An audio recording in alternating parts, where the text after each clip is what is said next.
and it has continued to be a really influential and popular track over the years.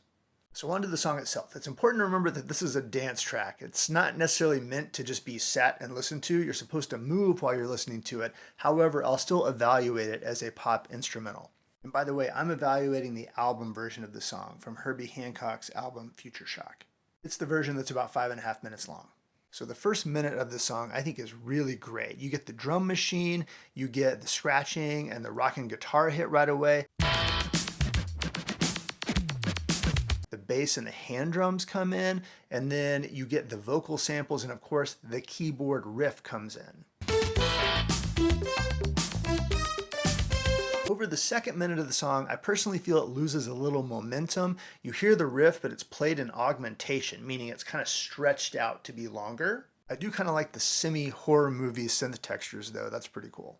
Over the third minute of the song, the riff comes back in its original form, and again it gets a little repetitious, but keep in mind it is a dance track. In the fourth minute of the song, the scratching really comes to the front, and I really like this part of the song. Yes, it's repetitious again, but there's just such cool textures. It's fun to listen to with headphones on and hear everything around the panning mix. Now in the last 40 seconds of the song, the moment happens that I've been waiting for the whole track, and that is a more improvised synth solo coming in. And it is super funky, it's super fresh. It's my favorite part of the song by far. I love this part. So this is great music, I love it. And my criticism, as you may guess, is that there are moments where it does get a tad repetitious. But again, it is a dance track. It's meant to be danced to. However, I would have loved to have heard a version of this track that was maybe a minute shorter and really accentuated all the elements and got rid of just a little bit of the repetition. Then you could always have an extended dance remix of it later.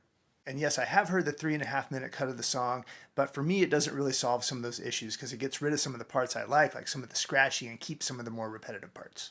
But this track is super innovative, it's super funky, and this is the biggest lesson I've personally learned from hip hop music and culture, the song is super collaborative.